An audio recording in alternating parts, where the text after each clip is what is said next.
창세기 강의 40번째 시간인데요. 이 100배의 복을 받을 이삭이 놓친 것, 100배의 복을 받을 이삭이 놓친 것이라는 제목으로 함께 은혜를 나누겠습니다. 이삭은 아브라함과 사라의 아들입니다. 그가 태어날 때 아버지의 나이가 100세였고 어머니의 나이는 90세였습니다. 아브라함은 하나님께서 사라를 통해 아이를 주실 것이라고 말씀하셨습니다. 그때 아브라함은 하나님께 엎드려 웃었지요. 아이고 참 이렇게 웃은 거예요.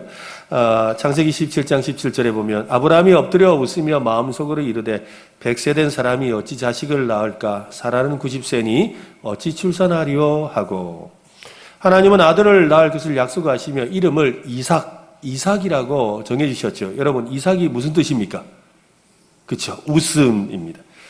이삭은 웃음의 사람이죠. 자신의 삶이 웃음이었고 사람들에게 웃음을 선사하는 삶을 살았습니다. 그런데 웃음이라는 것이 내가 웃는다고 다 웃음이 되고 기쁨이 되는 것은 아닙니다. 진정한 웃음은 하나님이 주십니다. 하나님께서 여러분에게 웃음을 주시기를 바랍니다. 네, 그 이름을 하나님이 지어주신 것처럼 말입니다. 이삭은 하나님과 함께할 때는 근심도 슬픔도 웃음이 되고 기쁨이 됩니다. 그런데 하나님과 상관이 없이 자기의 웃음과 기쁨을 누리려고 할 때는 더욱 큰 근심과 위기가 찾아오는 인생을 살았습니다. 이삭의 삶은 바로 그것을 보여줍니다. 성경에서 아브라함과 야곱 사이에 이삭이 있죠. 아브라함이라는 큰 인물과 또 야곱이라는 이스라엘의 이름을 가지게 되는 그 큰 인물 사이 중간에 이삭이 있어요. 이삭은 아브라함과 야곱을 잇는 다리와도 같은 역할을 합니다. 그의 존재감은 두 사람에 비해서 상당히 적어 보입니다. 실제로 성경에 기록된 분량도 적지요. 하지만 이삭은 하나님의 약속과 성취가 이루어지는 데 있어서 아주 중요한 인물입니다. 오늘은 그 생애 중에 일부를 함께 좀 살펴보려고 합니다. 이삭은 그가 지금 남쪽으로 향하여 내려가고 있습니다. 당시 유대인들의 그 전형적인 이 삶의 방식이지요. 뭐 지도를 따라가는 것도 아니고 그냥 계절을 따라 짐승들이 먹을 만한 풀이 있는 곳을 찾아서 가다 보니까 남방으로 가게 된 겁니다. 거류하는 기간에 상관없이 푸른 들판을 찾아야 했고 또 가뭄이 오면 장막을 거두고 옮길 수밖에 없는 그런 인생을 그동안 살아오고 있습니다. 이삭은 하나님으로부터 애굽으로 내려가지 말라라는 명령을 받습니다. 여호와께서 이삭에게 처음 나타나셔서 하셨던 말씀이 애굽으로 내려가지 말라라는 말씀이셨어요. 아마도 이 그랄이라는 이 동네에 이르기 전에 하나님이 말씀하신 것 같습니다. 이삭은 여호와의 말씀에 순종해서 이 그랄이라는 땅에 거주합니다. 애굽으로 내려가지 말라고 하신 이유가 여러분 무엇이겠습니까? 애굽에 내려가서 부끄러움을 당했던 그 아브라함의 길을 가지 않게 하려는 것일까요? 기근이 와서 먹을 것이 없는 상황에서 이 그랄에 계속 머문다는 것은 현명한 생각은 아닙니다. 우리가 짐작할 수 있는 최선의 해결책은 아마도 오늘 본문 2절에서 발견할 수 있을 것 같은데요. 2절 말씀을 우리 같이 한번 읽어보겠습니다. 시작. 여호와께서 이삭에게 나타나 이르시되 애굽으로 내려가지 말고 내가 내게 지시하는 땅에 거주하라. 내가 지시하는 땅에 거주하라. 라는 이 말씀은 아브라함이 이 갈대아 땅에서 하나님을 처음 만났을 때 들었던 말씀과 비슷하지요.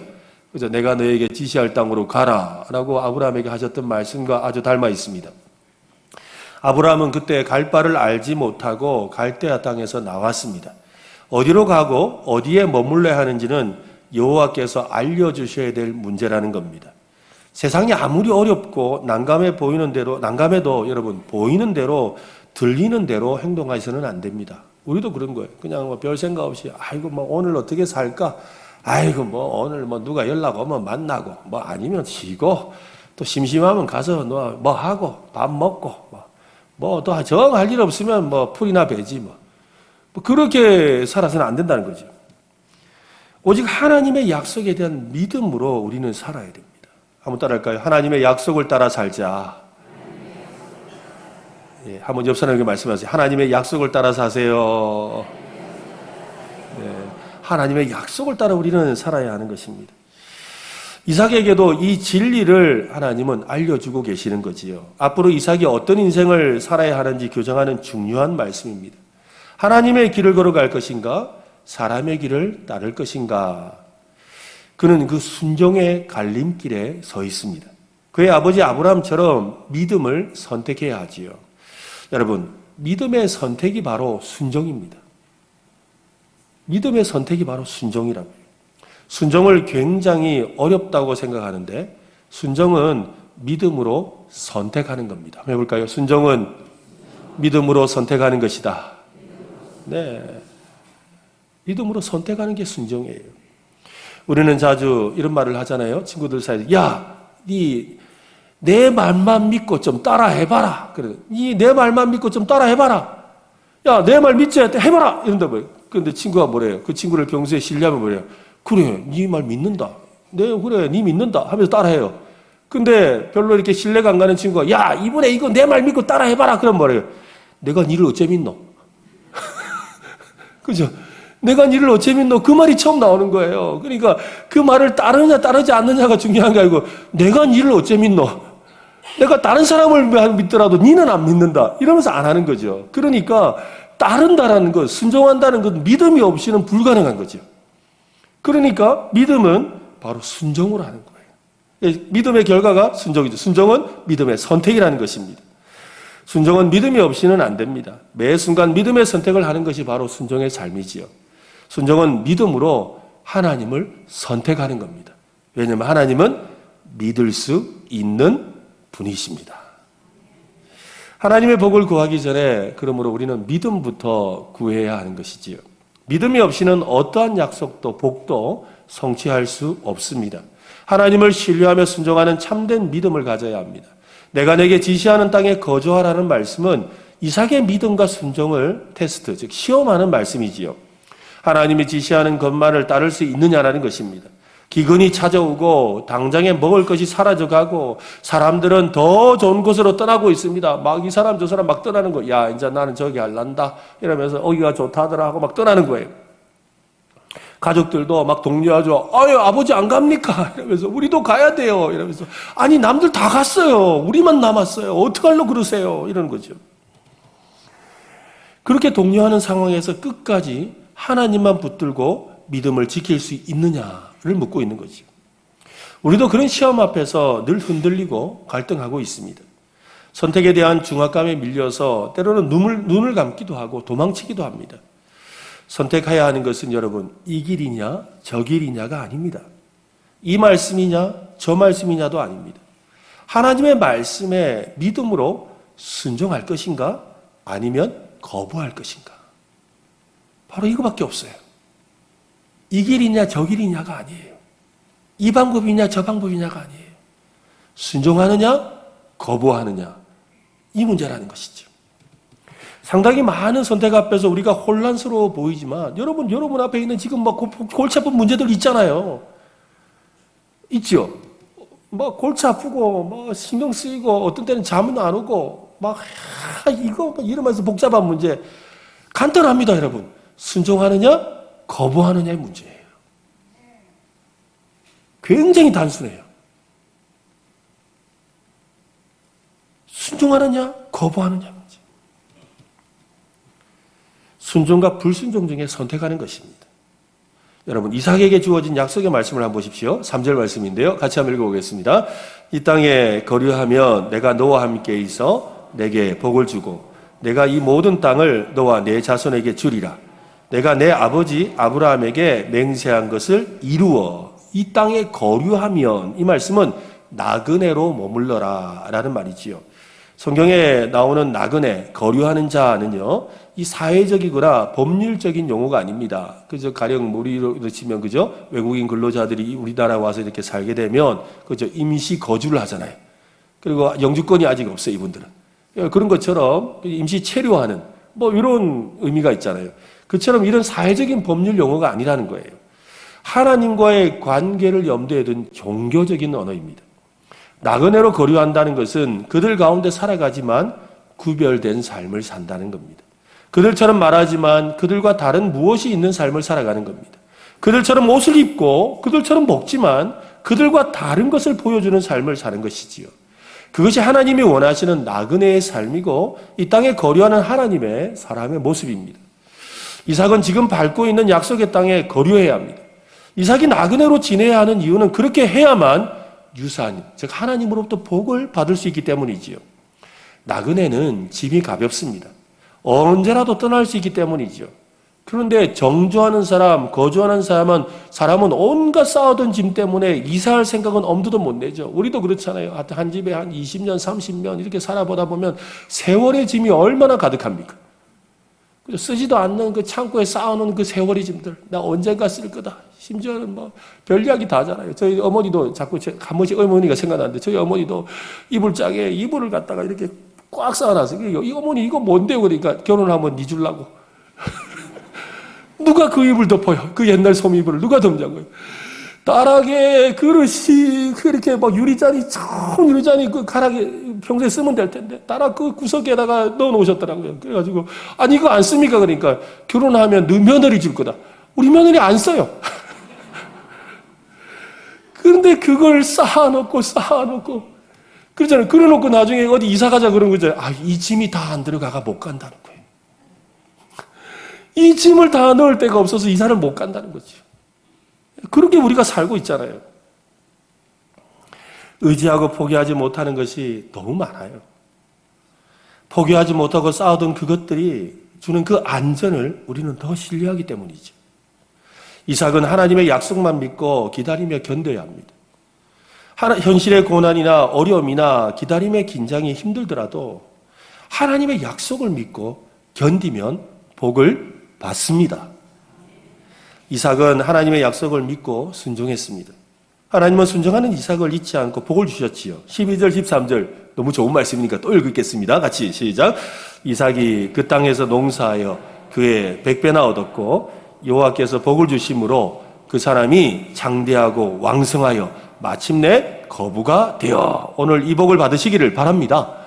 네, 이삭은 엄청난 복을 받았고 장대하고 왕성하여 마침내 거부가 되었습니다. 그가 받은 복은 주변 이 그랄 사람들에게 시기심을 불러일으킬 정도였습니다. 오늘 사람들이 시기할 정도로 복을 받으시기를 바랍니다. 그런 복을 꼭 받으세요. 이삭이 받은 이 100배의 복만 쳐다보지 마세요. 그 복을 받게 된 원인을 봐야 되지요. 그것은 하나님의 말씀에 대한 믿음과 순종이었습니다. 우리가 구할 것은 복이 아니라 믿음이지요. 한번 해볼까요? 믿음 주세요. 그렇죠? 믿음 주세요. 네, 이것을 구해야 된다. 순종할 수 있는 믿음을 구하는 오늘 조화로운 되시기를 바랍니다. 이삭은 농사를 지어서 그의 100배의 수확을 얻었다고 합니다. 하나님의 말씀에 믿음으로 순종하고 복을 받는 이야기 속에 참 멋지다 하는 생각하는데 우리의 인상을 찌푸리는 이러는 그런 이 사건이 하나가 들어있지요. 이미 우리가 잘 아는 아브라함의 실수를 그의 아들 이삭이 되풀이하고 있습니다. 아버지 아브라함이 2차례나 어머니 사라를 동생으로 속였던 것처럼 이삭도 자기 아내 리브가를 여동생이라고 속이죠. 그래서 이 블레셋 왕 아비멜렉과 그의 백성을 속였습니다. 아브라함과 마찬가지로 이삭에게도 막연한 불안함이 있었던 겁니다. 7절 말씀을 한번 보십시오. 그곳 사람들이 그의 아내에 대하여 물으매 그가 말하기를 그는 내 누이라 하였으니 리브가는 보기에 아리따움으로 그곳 백성이 리브가로 말미암아 자기를 죽일까 하여 그는 내 아내라 하기를 두려워함이었더라. 이삭의 거짓말은 이내 들통이 나고 말았습니다. 이삭이 리브가를 껴안고 있었다. 여러분, 껴안다는 말이 무슨 의미인지 아시죠? 제가 설명을 굳이 안 하겠습니다. 안고 있는 게 껴안았다는 거예요. 그래서 블레셋 왕이 그걸 목격했대요. 아비멜렉은 이삭을 불러서 호되게 야단쳤습니다. 이삭에게 자신들이 큰 죄를 지을 뻔했다며 백성들에게 이삭과 그의 아내를 건드리지 말라고 명령을 내립니다. 아브라함처럼 이번에도 하나님께서 이 아비멜렉을 통해 일하고 계시죠. 하나님을 섬기지 않는 사람을 통해 하나님의 사람을 돕게 하시는 거예요. 이게 복이에요. 하나님이 때로는요, 우리에게 이 동쪽에서 기인을 보내요. 그래서 전혀 예수 믿는 사람도 아닌데, 그런데 그 사람이 도와주는 거죠. 왜 도와주겠어요? 하나님이 일하시는 거예요. 하나님이 일하시는 거예요. 전혀 예수 믿는 사람 아니에요. 전혀 하나님 몰라요. 근데 그 사람이 유달리 나를 막 도와주는 거죠. 너무너무 도와주는 거예요. 하나님의 천사지요. 그런 하나님의 은혜를 경험하시기를 바랍니다. 그죠? 네, 하나님이 열일을 하고 계시는 거예요. 하나님께서 이삭을 위해서 열심을 내셨습니다.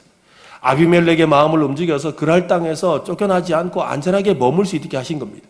아브라함의 실수에도 아무런 말씀을 하지 않으셨던 것처럼 이삭에게도 지금 아무런 말씀을 하지 않습니다. 그저 뒤에서 자기 사람을 안전하게 보호해주고 계십니다. 그것이 바로 하나님의 열심이라는 겁니다. 왜 그렇게 하나님은 열심을 내십니까? 여러분, 왜 하나님이 그렇게 열심을 낼까요? 왜 그렇게 하나님이 이삭에게 그렇게 열심을 낼까요? 그것은요, 사랑이죠. 사랑 때문에. 여러분, 우리가 사랑하면 열심을 내잖아요. 사랑하면 수고가 아깝지 않은 거잖아요. 하나님이 우리를 그렇게 사랑해 주십니다. 그 하나님의 사랑을 느끼고 경험할 수 있기를 바랍니다. 아브라함을 선택하고 사랑하셨던 것처럼 이삭을 깊이 사랑하십니다. 하나님은 이삭을 끝까지 사랑하시죠. 하나님의 선택한 사람은 하나님의 사랑에서 벗어날 수가 없습니다. 하나님은 포기할 줄 모르는 사랑을 가진 분입니다. 이삭은 믿음이 있는 사람이지요. 믿음이 아주 좋은 사람입니다. 어려서부터 하나님을 알았고 아버지가 하나님을 어떻게 신뢰하고 따르는지 직접 눈으로 보았습니다. 그런 이삭이 지금 흔들렸죠. 믿음이 흔들렸습니다. 시선을 집중하지 못하고 흔들려서 거짓말을 하고 말았지요. 여러분, 왜 그렇게 되었을까요? 가만히 그 이유를 생각해 보면 한 3가지 정도 이유가 있는 것 같습니다. 첫 번째로는 하나님이 함께 하심을 믿지 못했습니다. 우리 삶에서 일어나는 많은 유혹과 시련과 실패와 죄는 하나님이 우리와 함께 하신다는 사실을 놓칠 때, 그 사실을 잊어버릴 때, 그 사실을 무시할 때 찾아오는 거죠. 여러분 생각해 보세요. 하나님이 나와 함께 하신다는 걸 믿는데 거짓말할 수 있겠습니까? 하나님이 나와 함께 하신다는 걸 믿는데 내가 나쁜 짓을 할 수 있겠습니까? 내가 지금 하나님 앞에서 함께 산다고 생각하는데 내가 함부로 살아갈 수가 있겠습니까? 하나님이 지금 내 앞에 계시다는 걸 믿는데 내가 마음에 두려움이 오겠습니까? 하나님이 지금 나와 함께 하시는데 사망의 음침한 골짜기를 다루는 것이 두려움이 되겠습니까? 아니지요. 이삭은 늘 하나님이 함께 하신다는 그 사실을 놓쳐버린 거지요. 이것이 문제였다는 겁니다. 하나님을 붙잡으면 모든 걸 붙잡는 것이지만 하나님을 놓치면 모든 것을 놓치는 겁니다. 우리 안에 불안과 염려와 두려움이 찾아오는 것은 하나님을 놓쳐서 그런 겁니다. 이삭의 실수와 거짓말은 하나님이 그를 붙잡고 계신다는 사실을 잊어버리고 놓친 것에서 시작되었다는 말입니다. 두 번째로는 하나님을 너무 작게 생각했습니다. 이삭이 두려움을 느꼈던 것은 하나님보다 사람이 더 커 보이고 하나님보다 이방신이 더 커 보인 거예요. 또 상황이 너무 크게 보였죠. 우리도 그럴 때가 많지요. 이거는 하나님 해주시겠나? 이거 안 된다. 우리가 그렇게 말하잖아요. 주께 능치 못할 일 없네 하고 전능하신 하나님 하면서 이렇게 노래를 해놔놓고는 이거는 하나님은 강하시고 하시다고 노래는 마음껏 다 해놔놓고는 전능하신 하나님 해놓고는 이거는 하나님. 우리가 그렇게 사는 거잖아요. 여러분, 크신 하나님을 믿어야 합니다. 하나님의 크심을 이삭은 알지 못했고 믿지 못했던 것입니다. 세 번째로는 의로운 삶의 중요성을 놓쳤지요. 하나님은 이삭에게 복을 주겠다고 약속하신 뒤에 특별한 말씀을 하나를 덧붙이셨어요. 그냥 복이 되겠다고 하시고 나서 이 말씀을 하시는데요. 5절 말씀을 한번 보세요. 같이 한번 읽어보겠습니다. 시작. 이는 아브라함이 내 말을 순종하고 내 명령과 내 계명과 내 율례와 내 법도를 지켰음이라 하시니라. 아직 여러분 율법이 주어지지 않은 시대입니다. 그렇잖아요. 아브라함의 후손의 후손, 아브라함으로부터 적어도 한 400년이 지나야 모세가 태어나요. 그런데 그런 상황에서 하나님이 이삭에게 뭘 하시냐면 아브라함이 내 말을 순종하고 내 명령과 계명과 율례와 내 법도를 지켰다라고 하는 거예요. 아니 윤리와 법도를 주신 적이 없는 것 같은데, 우리가 본 적이 없는데 아브라함은 그것을 지켰다라고 하시면서 너도 그것을 지켜라고 말씀하셔요. 근데 이 말씀을 하신 다음에 그 다음에 나오는 사건이 바로 이삭이 그랄에서 아내를 누이라고 거짓말하는 사건이 나와요. 그러니까 뭔가 의미가 있는 거죠. 이삭의 삶의 방식은 지극히 가나안 스타일이었어요. 오빠는 강남 스타일이 아니고 가나안 스타일이었어요.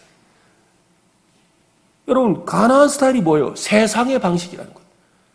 세상에서 여러분 제일 중요한, 세상 사람들이 제일 중요하게 생각하는 이 살아가는 인생의 그 제일 중요한 성공의 원칙이 뭔지 아세요?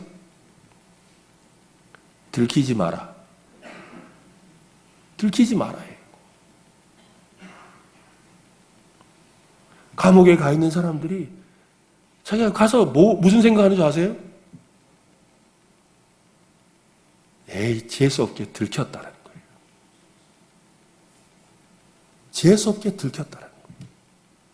다 거짓말하고 사는데 나만 재수없게 들켰다는 거죠. 나만 재수없게 걸렸다라는 거예요. 그게 세상 사람들이 가진 생각이에요. 니도 거짓말하고, 니도 도둑질하고, 니도 하고 다 하는데, 에이, 재수없게 걸렸다는 거죠. 그게 바로 가나안의 생활 방식이고, 세상의 생활 방식이라는 거예요. 이삭은 가나안 사람, 훗날 이스라엘의 강력한 대적이 될 블레셋 사람 아비멜렉에게, 세상 사람에게 책망을 받아요. 니 왜 거짓말하노? 네가 왜 거짓말해서 우리를 죄짓게 만드노?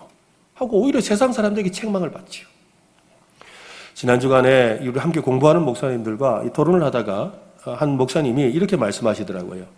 우리나라에는 많은 종교가 있지만 결국에는 참 기독교와 샤머니즘, 즉 비나이다 이라는 이 샤머니즘, 이 두 가지밖에 없다라고 그렇게 말씀하시더라고요. 그러면서 그 목사님은 심지어 기독교도 샤머니즘에 물들어 있다는 거예요. 그래서 그냥 기독교를 하고 참 기독교를 한 거예요. 이 세상에는 두 종교가 있는데 참 기독교와 그리고 유사 기독교와 불교, 유교, 이슬람교, 또 각종 이런 그런 것들이 다 뭐냐면 샤머니즘이라는 거예요. 샤머니즘이 뭐냐면 팔공산 갑바에서 비나이다 하는 게 다 샤머니즘이잖아요. 바로 그렇다는 거예요.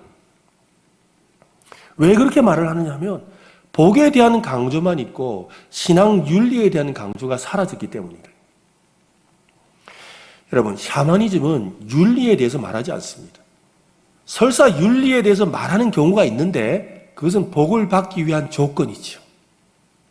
복을 받기 위한 조건으로 윤리를 말하는 거예요.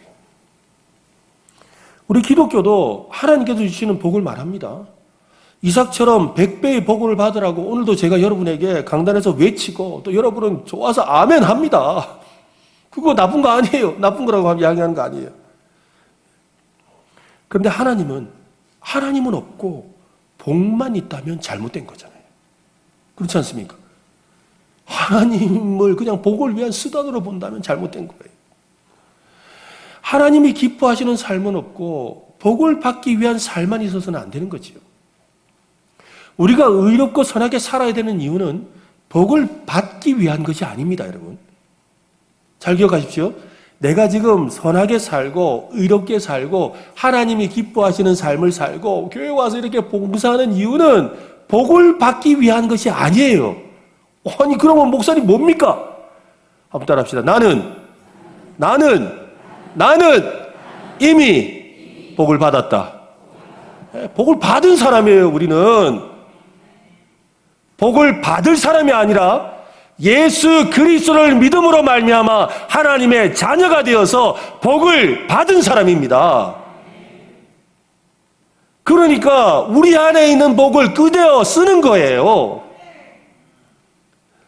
우리에게 이미 한량없는 복을 주셨어요.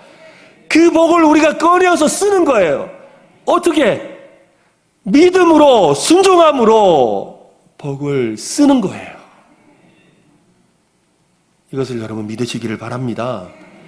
하나님께 순종하는 믿음을 가진 하나님께 복을 받은 사람이라는 거예요. 오늘 우리의 모습을 돌아볼 필요가 있습니다. 하나님을 놓친 채 복만 구하고 있지는 않습니까? 오늘 한국 기독교의 회복은 바로 여기에 있습니다. 처음 우리나라에 기독교가 들어왔을 때를 한번 생각해 보세요. 복음을 처음 믿었던 우리의 선배들은 자신의 삶을 변화시켰고 그 삶의 변화를 통해 가정과 마을과 도시를 변화시키고 심지어는 나라를 다시 세우는 중요한 기틀을 마련했습니다. 이 대한민국이 세워질 때 기독교인들이, 진짜 복음을 가진 기독교인들이 얼마나 중요한 역할을 해서 이 나라가 세워졌습니까? 이 대한민국이 이토록 부흥하고 이렇게 잘 사는 나라가 되는데 이 기독교인들의 그 청교도와 같은 삶을 통해서 그 깃털이 되어서 열심히 근면 성실하게 일함으로 말미암아 여기까지 온 거 아닙니까? 회개운동, 물산장려운동, 각종 부조리와 음란한 일을 근절하고 술 취함과 도박에서 벗어나서 다음 세대를 교육하는 일에 앞장섰던 것이 기독교인들이었어요. 그런 선배들의 헌신적인 삶 덕분에 오늘 이렇게 우리가 부유한 삶을 살고 복을 받고 있는 것이지요. 이삭이 놓친 것을 우리는 다시 회복해야 하듯이 우리도 놓친 것을 회복해야 합니다. 그것은 하나님이 우리와 함께 하신다는 믿음입니다. 하나님이 함께 하신다면 걱정할 것이 없습니다. 하나님이 함께 하신다면 우리의 삶은 세상의 빛이 되고 소금이 될 수밖에 없습니다. 하나님이 함께 하신다는 것을 항상 생각하며 산다면 우리는 지금처럼 살지는 않을 겁니다. 하나님이 얼른 살아라고 자꾸 말씀하시네. 하나님이 함께하는 삶을 살면 여러분 우리가 정직해져요. 하나님의 곁에 계시는데 우리가 어떻게 그냥 살 수가 있겠습니까? 하나님이 곁에 계신단 말이죠. 여러분 신경 쓰지 마세요. 그냥 하나님이 우리를 부르신다 생각하세요. 네, 하나님께서 신호를 자꾸 주잖아. 지금 정신 차리라고. 얼른 전화하시잖아요. 지금 빨리 그거 하라고. 여러분 하나님과 함께 한다는 걸 믿으시길 바랍니다. 핸드폰이 옆에 있는 것처럼 하나님이 함께 계신다는 걸 믿어야 돼요. 핸드폰 옆에 없으면 마음이 불안해가 어쩔 줄 몰라가 핸드폰 찾으러 얼마나 다닙니까? 집에 나오다가 핸드폰하고 다시 들어가는데 집에 나오다가 하나님하고 돌아간 사람이 어디 있어요 우리 중에? 그게 우리의 모습이잖아요. 우리 핸드폰 때문에 그죠? 또 제가 이런 이야기도 했습니다만 여러분 하나님이 우리와 함께 하십니다. 네. 서로를 사랑하고 섬기며 살아가는 이유도 하나님이 함께 하시기 때문이죠. 우리가 자연을 생각해야 되는 이유도 하나님이 함께 하시기 때문이에요. 지금 보세요. 날씨가 지금 엉망이잖아요. 장마가 끝났는데 계속 지금 장마가 이제는 장마가 없대요. 여름에 그냥 뭐냐면 비 오는 날, 더운 날 이게 있는 거죠. 그리고 날씨가 동남아 날씨 같이 막 비가 억수같이 내렸다가 갑자기 날 맑고 이러잖아요. 세계 곳곳에서 엘니뇨 현상이라고 해서 기후 이상 현상이 얼마나 일어나고 있습니까? 우리 기독교인들이 하나님이 함께 하시고 하나님이 만드신 세상이라고 생각한다면 이 자연을 돌보는 일, 환경을 보호하는 일, 이것 또한 우리에게 주신 일이지요. 사회의 부조리와 각종 범죄를 건절하는 일에 우리는 또한 설송수범을 해야 합니다. 그래서 하나님과 함께하는 교회가 있는 곳은 거룩한 도시, 거룩한 마을이 되게 해야 되죠. 저는 우리 은혜로 교회가 있음으로 말미암아 이 암양 땅이 경산이 거룩한 도시가 되게 할 줄로 믿습니다. 네, 그런 역사가 일어나야 되는 거예요. 왜? 우리 교회에 하나님이 함께 하시기 때문이지요. 하나님께 선택받은 구별된 나그네의 삶을 사는 우리를 통해서 그런 역사가 일어나는 겁니다. 어떤 분이 이렇게 말씀하시더라고요. 나그네로 살 때 더 복을 받는다. 한번 해볼까요? 나그네로 살 때 더 복을 받는다. 예. 지금도 하나님께 복을 받았지만 나그네로 살면 하나님이 함께 하신만 믿고 나그네로 살면 더 넘치는 복을 받게 될 줄로 믿으시기를 바랍니다. 이삭은 하나님의 말씀에 순종해서 이 그랄에 거주하면서 놀라운 복을 받았지요. 하나님은 이삭이 이주한 첫 해에 그를 번성하게 하셨을 뿐만 아니라 뒤로 이어지는 해마다 놀라운 복을 주셨습니다. 그가 받은 복을 한번 보십시오. 12절 13절 제가 읽겠습니다. 이삭이 그 땅에서 농사하여 그의 100배나 얻었고 여호와께서 복을 주심으로 그 사람이 창대하고 왕성하여 마침내 거부가 되어, 이 구절을 유대인들의 성경에서는 이렇게 번역을 하는데요. 그리고 그 사람이 크게 부자가 되고 부자가 되어 크게 부자가 되었다. 그렇게 번역을 해요. 그리고 다른 영어 성경에서는 뭐라고 번역하냐면 그 사람이 크게 되고 매우 커질 때까지 그는 더욱 커졌다. 여러분, 커졌다. 자꾸 커졌다는 거예요. 이러한 커짐은 소떼와 양떼와 종들의 숫자와 같은 재산의 열거를 하는 구절과 또 이삭이 자기들보다 더 강해졌다라는 이 아비멜렉의 선언으로 설명됩니다. 하나님께서 축복하셨기 때문에 점점 부유하고 강해졌다라는 거예요. 이삭이 받은 복은 그날 사람에게 시기심을 일으킬 정도. 야, 쟤 왜 뭔데 저래 복 받는데? 지가 뭔데 저래 복 받노? 하게 뭐 있다고? 저거 분명히 뭐 있다잉? 그런 복을 받았다는 거, 이삭이. 그들은 이삭이 복을 받는 이유를 살펴보았지요. 그가 받는 복을 빼앗아 보려고도 했습니다. 그래서 우물을 빼앗는 거예요. 다음 주에 살펴볼 텐데. 그 우물만 파면 물이 나오니까, 여러분, 우물 판다고 아무데나 물 나오는 거 아니잖아요. 근데 우물을 파면 물이 나오는 거예요. 그러니까 그 우물, 그게 좋은 것 같다 싶어서 빼앗아 보는 거예요. 이 우물 빼앗고 저 우물 빼앗고 하는데도 가는 데마다 물이 터지니까. 열악한 상황이 계속되어도 심지어 기근이 있는 해에도 100배의 소산을 얻은 것처럼 번번이 우물을 파면 물이 터지는 거예요. 그 모든 과정을 지켜보았던 아비멜렉은 이삭을 찾아와서 이렇게 말합니다. 28절 말씀인데요. 앞을 보고 같이 한번 읽어보겠습니다. 시작.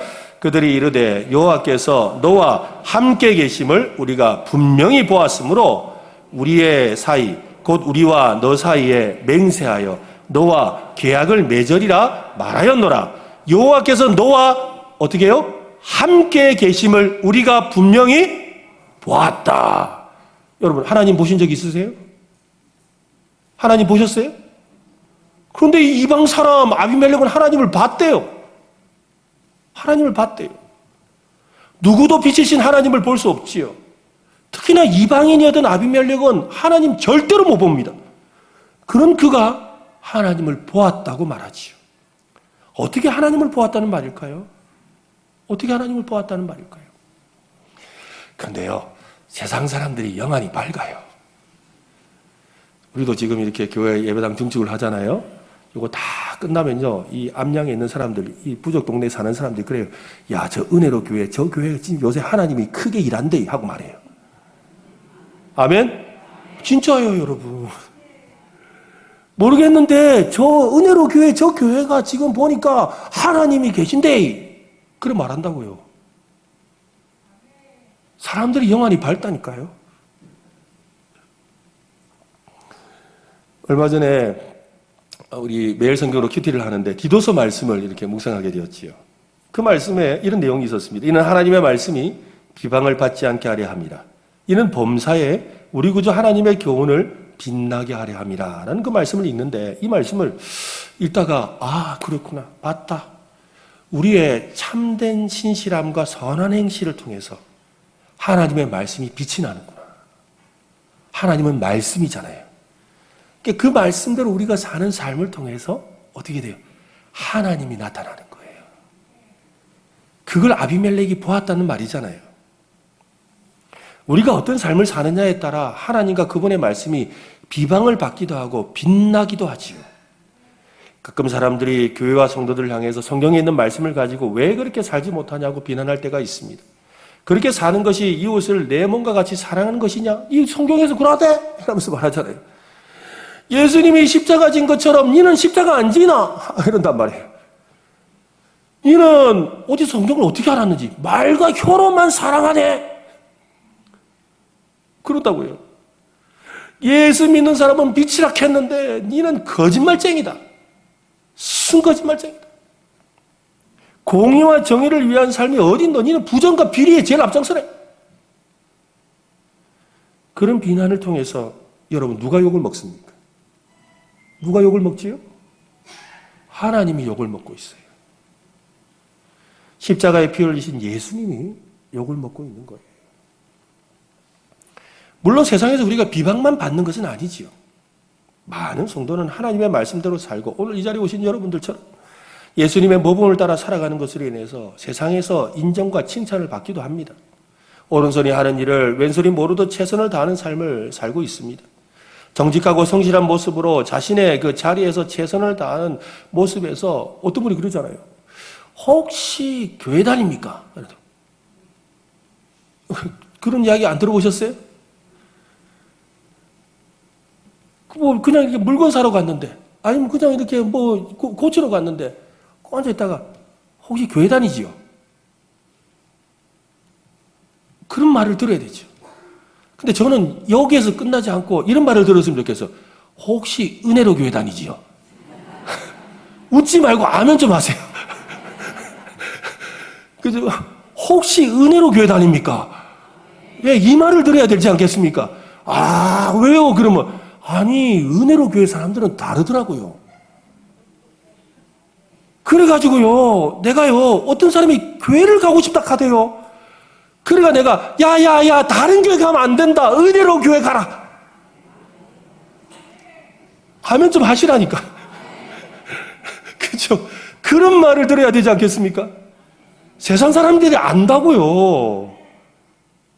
어디에 하나님이 계신지, 어디서 하나님이 일하신지를 안다고요.